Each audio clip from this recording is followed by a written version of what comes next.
नमस्कार मेरे प्रिय साथियों, कैसे हैं आप सब लोग। उम्मीद करते हैं आप सब लोग अच्छे होंगे। तो मैं आज आपके लिए एक और बहुत ही इंपॉर्टेंट टॉपिक के ऊपर वीडियो लाया हूं, यूपी ट्रिपल से बैठ हिस्ट्री से रिलेटेड। देखिए, लेकिन उससे पहले मैं आपसे बता देना चाहता हूं कि देखिए, अब हमारे पास एंशिएंट हिस्ट्री लगभग कंप्लीट हो चुका है। बस उसमें एक आपका टॉपिक राजपूत काल बचा हुआ, वो मैं आपको सबसे बाद में करवाऊंगा, क्योंकि उससे इतने क्वेश्चन नहीं आते हैं और उसमें काफ़ी सारे आपके डायनेस्टी उसमें है, तो वो मैं टॉपिक बाद में लूँगा। आज से मैं स्टार्ट करने जाऊँ आपका यानी मिडिवल इंडिया यानी मध्यकालीन भारत का इतिहास, जिसमें आज मैं पहला टॉपिक लूँगा आपका गुलाम वंश। तो गुलाम वंश जो रहा था वो 1206 से लेकर 1290 ईस्वी तक वो रहा था। इन्होंने इतना राज्य किया था।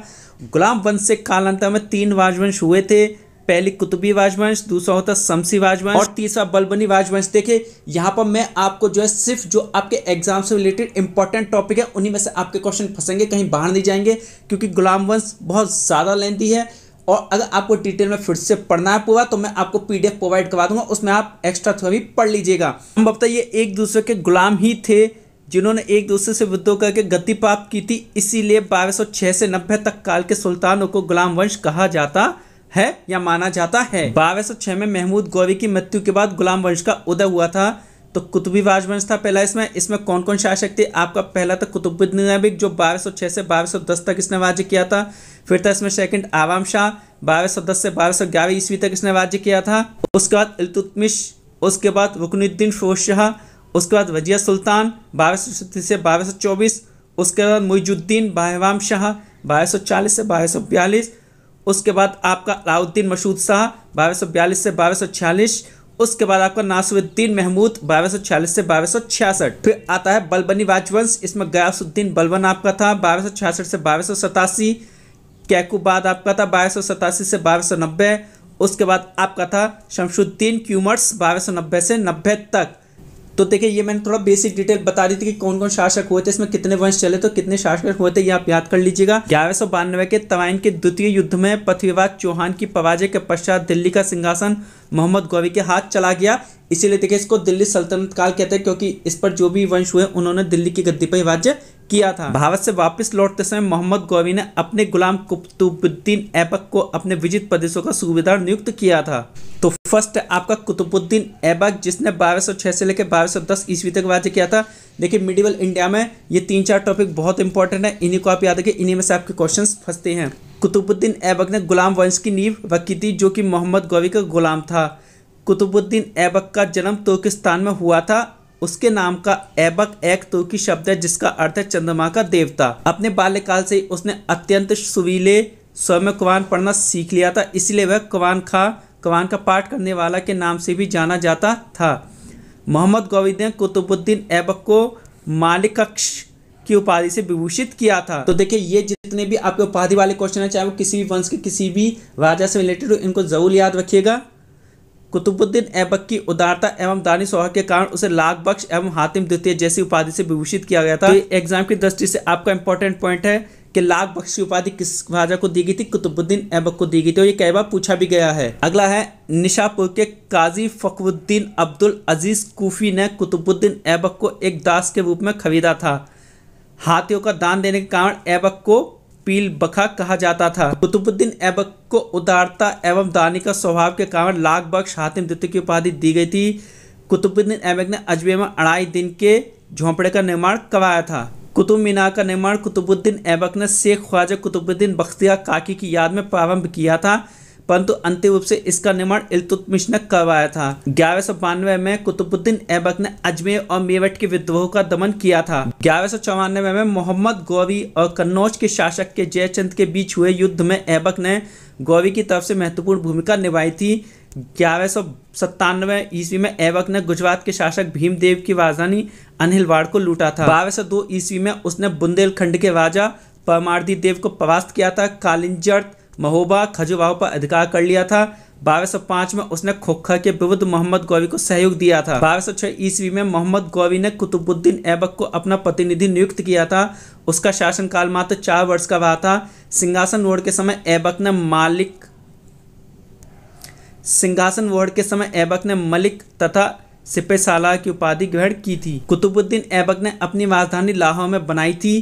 प्राचीनता नालंदा विश्वविद्यालय को ध्वस्त करने वाला ऐबक का सहायक सेनानायक बख्तियार खिलजी था। 1208 ईस्वी में गौरी के भतीजे गयासुद्दीन महमूद ने ऐबक को दास्ता से मुक्ति देकर सुल्तान की उपाधि दी थी। पंजाब पर आक्रमण करके कुतुबुद्दीन ऐबक ने गजनी के शासकों की सत्ता समाप्त कर दी थी। कुब्बत उल इस्लाम मस्जिद का निर्माण कुतुबुद्दीन ऐबक ने कराया था। कुतुबुद्दीन ऐबक के दरबार में कवि फरख-ए-मुदब्बिर तथा हसन निजामी रहते थे। कुतुबुद्दीन ऐबक ने कुतुब मीनार की नींव रखी और उसका नाम सूफी संत कुतुबुद्दीन बख्तियार काकी पर रखा था। ऐबक ने दिल्ली में कुब्बत उल इस्लाम मस्जिद बनवाया था। ऐबक का दरबारी हसन निजामी ने ताजुल मुहत्तिर की रचना की और कुतुबुद्दीन ऐबक का मकबरा लाहौर में स्थित है। तो ये भी आप याद रखिएगा। कुतुबुद्दीन ऐबक की मृत्यु 1210 ईस्वी में लाहौर में चौगान पोलो के खेलते समय घोड़े से गिरने के कारण हुई थी। ये पॉइंट भी इंपॉर्टेंट है, क्वेश्चन पूछ लिए जाते हैं। कुतुबुद्दीन ऐबक की मृत्यु के पश्चात तुर्क सरदारों ने आवाम शाह 1210 से 10 को 1210 में सुल्तान घोषित कर दिया था, जो 8 महीने तक शासक रहा था। अबुल फजल के मतानुसार आवाम शाह कुतुबुद्दीन ऐबक का भाई था। आवाम शाह ने सुल्तान महमूद शाह की उपाधि ली तथा अपने नाम के सिक्के चलवाए। आवाम शाह की अयोग्यता को देखते हुए दिल्ली के अमीरों ने इल्तुतमिश को सिंहासन पर बैठने के लिए आमंत्रित किया। आवाम शाह की हत्या कर इल्तुतमिश ने दिल्ली पर अधिकार कर लिया था। आम वंश की जानकारी मिन्हास उस सिवाज की पुस्तक तबकात-ए-नासवी में मिलती है, जिसमें ऐबक को हातिम ताई कहा गया है। इल्तुतमिश दिल्ली का वास्तविक संस्थापक माना जाता है। यह पहला सुल्तान था जिसने दिल्ली को राजधानी बनाई। इससे पहले राजधानी लाहौर थी। इल्तुतमिश 1211 से 36 ईस्वी तक इल्तुतमिश किसका ऐबक का दास था और बाद में दामाद भी बना, जो बदायूं का गवर्नर था और शमशी वंश का था, जिसका पूरा नाम शमशुद्दीन इल्तुतमिश था। इल्तुतमिश ने अपनी राजधानी दिल्ली बनाई थी। इल्तुतमिश पहला शासक था जिसने 1229 ईस्वी में बगदाद के खलीफा से सुल्तान की पदवी की स्वीकृति प्राप्त की थी। बगदाद खलीफा बिल्लाह ने इल्तुतमिश को सुल्तान आजम की उपाधि दी। इल्तुतमिश के शासनकाल में मंगोल शासक चंगेज खान ने पश्चिमोत्तर भारत पर आक्रमण किया। इल्तुतमिश ने 40 सरदारों का एक गुट बनाया था, जिसका नाम तुके चहलगानी चालीसा या चरगान रखा। इल्तुतमिश ने कुतुब मीनार का निर्माण पूर्ण करवाया और तांबे का सिक्का जीतल व चांदी का सिक्का टंका चलाया। इल्तुतमिश पहला तुर्क शासक जिसने सोने के अरबी सिक्के चलाए और स्वयं को नासिर उल मोमिन घोषित किया। इल्तुतमिश ने एकता व्यवस्था प्रारंभ की, जिसके तहत नगद वेतन की जगह सैनिकों को भूमि दी जाती थी। तो ये पॉइंट इंपॉर्टेंट है। इल्तुतमिश ने सुल्तानगढ़ी में नासिरुद्दीन का मकबरा बनाया, जो भारत में बना पहला मकबरा है। इल्तुतमिश से न्याय चाहने वाले व्यक्ति लाल वस्त्र धारण करते थे और इसने उज्जैन का महाकाल मंदिर ध्वस्त किया था। मंगोल शासक चंगेज खान वारिज्म के राजकुमार मांगबर्नी का पीछा करते हुए भारत आया, तब इल्तुतमिश ने मांगबर्नी को शरण देने से मना करके साम्राज्य की मंगोल आक्रमण से रक्षा की। इल्तुतमिश के समय अवध में पीयू विद्रोह हुआ था। इल्तुतमिश ने मुल्तान तथा लाहौर पर अधिकार किया, यलदौज और कुबाचा की शक्ति को समाप्त किया। उसने राजपूताना तथा मालवा के राज्यों को अपने अधीन किया। 1234-35 ईस्वी में उज्जैन पर आक्रमण कर महाकाल मंदिर को लूटा। इल्तुतमिश ने कुतुबुद्दीन ऐबक द्वारा प्रारंभ की गई कुतुब मीनार का निर्माण पूरा करवाया था। साथ ही साथ दिल्ली में एक मदरसे का निर्माण भी करवाया था। इल्तुतमिश के दरबार में मिन्हास उस सिवाज नामक विद्वान को संरक्षण प्राप्त था। इल्तुतमिश और कुतुबुद्दीन ऐबक के गुरु ख्वाजा कुतुबुद्दीन बख्तियार काकी थे। इल्तुतमिश ने अपने ज्येष्ठ पुत्र रुकनुद्दीन फिरोज की जगह अपनी पुत्री रजिया सुल्तान को अपना उत्तराधिकारी बनाया था। उसने सुल्तानगढ़ी मकबरे के निर्माण करवाया था। इल्तुतमिश की मृत्यु 1226 ईस्वी में हुई, जिसका मकबरा दिल्ली में मदरसा-ए-मुइज़्ज़ी के नाम से है। अब आते हैं इल्तुतमिश के महत्वपूर्ण कार्य। कुतुब मीनार का निर्माण करवाया था पूरा, दिल्ली में मदरसे का निर्माण करवाया था, सबसे पहले शुद्ध अरबी सिक्के जारी किए, चांदी का टंका एवं तांबा का जीतल, एकता प्रणाली चलाई, 40 गुलाम सरदारों का संगठन बनाया जो तुर्कान-ए-चहलगानी के नाम से जाना गया, सर्वप्रथम दिल्ली के अमीरों का दमन किया। इल्तुतमिश की प्रमुख विजय, ये कभी युद्ध पूछ ले जाते हैं कि इस सन में कौन सा युद्ध हुआ या इस सन में जो युद्ध हुआ उसमें विजयी कौन हुआ या किस किस के बीच हुआ। तो पहला युद्ध था 1215, तवाइन का तृतीय युद्ध था। ये तजाउद्दीन एलदौज को पराजित किया था। 1217 ईस्वी मसूरा के युद्ध में नासिरुद्दीन कुबाचा को पराजित किया था। 1226 बंगाल विजय की शासक गयासुद्दीन को पराजित किया था। 1227 सिंध एवं मुल्तान के विजय नासिरुद्दीन कुबाचा को पराजित किया था। 1226 से 31 के बीच राजपूतों पर विजय पाई थी। 1235 पंजाब के खोखरों पर विजय पाई थी। इल्तुतमिश ने अपना उत्तराधिकारी अपने पुत्र रुकनुद्दीन फिरोज शाह के बजाय अपनी पुत्री रजिया को चुना था, परंतु अमीर तुर्की सरदारों को एक स्त्री का शासन स्वीकार नहीं हुआ। फलस्वरूप उन्होंने फिरोज शाह को उत्तराधिकारी घोषित कर दिया। अब हम बात करते हैं वजिया सुल्तान की। वजिया सुल्तान ने 1236 से 40 ईस्वी तक शासन किया था। सुल्तान जलालत उद्दीन वजिया इल्तुतमिश की पुत्री थी। वजिया सुल्तान भारत की प्रथम महिला शासिका थी।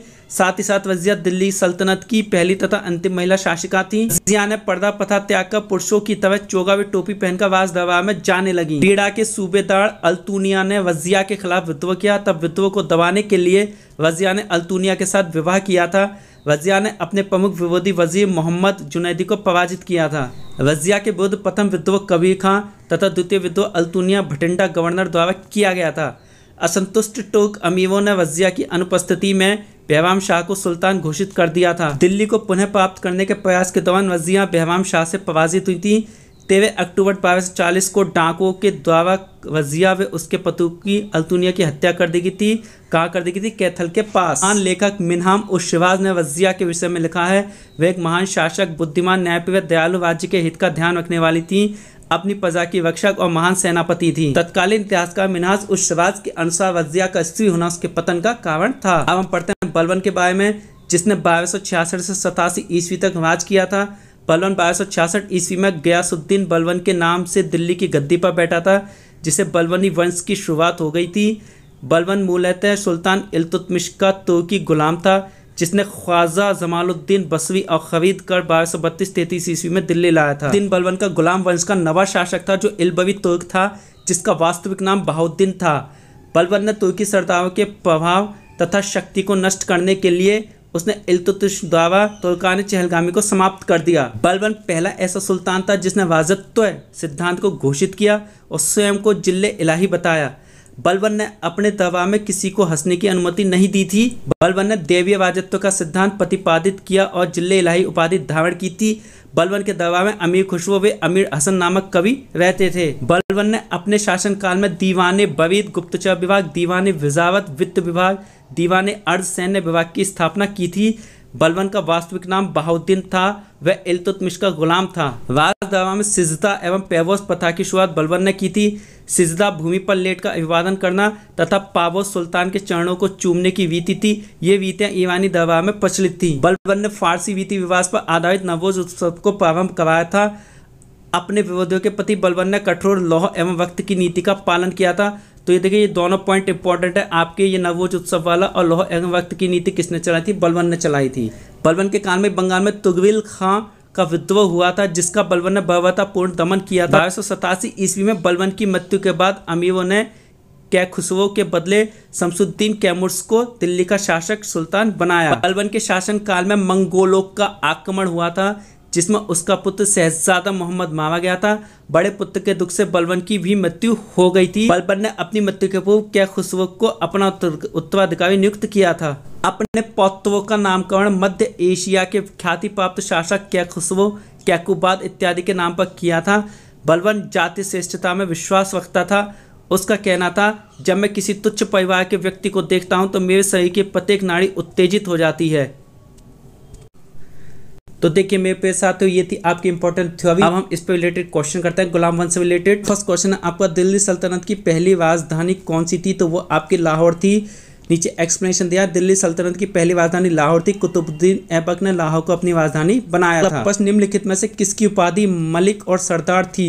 ये उपाधि किसको दी गई थी? तो ये उपाधि आपको दी गई थी कुतुबुद्दीन ऐबक को। गुलाम वंश के संस्थापक कुतुबुद्दीन ऐबक को मलिक और सरदार की उपाधि प्राप्त थी।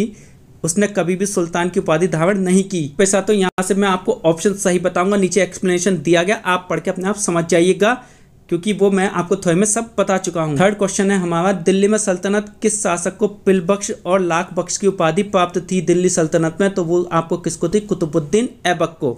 निम्नलिखित में से किस शासक को हातिम द्वितीय के नाम से भी जाना जाना था? तो जाना जाता था किसको? तो वो जाना जाता था कुतुबुद्दीन ऐबक को। अगला प्रश्न है, निम्नलिखित में से कौन कुतुबुद्दीन ऐबक का वजीर था? तो इनमें से कौन था? फकीह मुतब्बिर कुतुबुद्दीन ऐबक का वजीर था। निम्नलिखित में से किस शासक ने मस्जिद कुब्बत उल इस्लाम का निर्माण करवाया था? तो ये कुतुबुद्दीन ऐबक ने आपका करवाया था। कुब्बत उल इस्लाम मस्जिद कहाँ थी? तो ये आपकी दिल्ली में थी। अगला प्रश्न, निम्नलिखित में से किस शासक ने ढाई दिन का झोपड़ा नामक मस्जिद बनवाई थी? तो ये किसने बनवाई थी? कुतुबुद्दीन ऐबक ने। अगला प्रश्न है, निम्नलिखित में से किस स्थान पर ढाई दिन का झोपड़ा का नामक मस्जिद का निर्माण किया गया था? तो ये आपका अजमेर में किया गया था। निम्नलिखित में से किस शासक ने तुर्क-ए-चिहलगानी का गठन किया था? तो ये इल्तुतमिश ने किया था। अगला प्रश्न है, निम्नलिखित में से इल्तुतमिश का वजीर कौन था? फकीह मुतब्बिर, हसन निजामी, निजाम उल मुल्क जुनैदी। तो इसका ऑप्शन आपका सी हो जाएगा। निम्नलिखित में से किस शासक ने मिन्हाज और मलिक ताजुद्दीन को संरक्षण दिया था? तो ये आपके इल्तुतमिश ने दिया था। B option is right answer. निम्नलिखित में से किस शासक ने हसन निजामी को संरक्षण दिया था? तो ये कुतुबुद्दीन ऐबक ने दिया था। क्वेश्चन, निम्नलिखित में से किस पुस्तक में चुंबकीय कंपास का उल्लेख किया गया है? तो जवाब ई उल हिकायत में किया गया है। ऑप्शन सी इसका आंसर हो जाएगा। अगला प्रश्न, किसके शासन काल में धर्म स्वामी नामक बौद्ध भिक्षु ने नालंदा का दौरा किया था?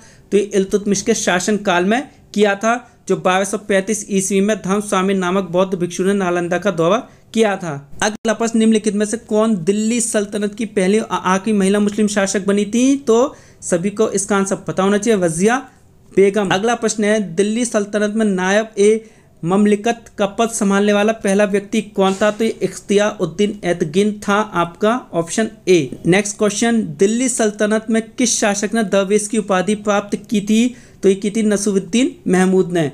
नेक्स्ट क्वेश्चन, मिन्हाज उस सिराज ने किस शासक को दिल्ली का आदर्श सुल्तान कहा है? तो ये नसीरुद्दीन महमूद को कहा है। सल्तनत काल में किस शहर को विद्रोह का शहर कहा जाता था? तो ये आपको जो कहा जाता था विद्रोह का शहर, ये कहा जाता था बंगाल को। चलिए अब मैं नेक्स्ट वीडियो के साथ, नेक्स्ट नोटिफिकेशन के साथ, नेक्स्ट इन्फॉर्मेशन के साथ जल्दी मिलूंगा। तब तक के लिए आपका दिन शुभ हो। नमस्कार।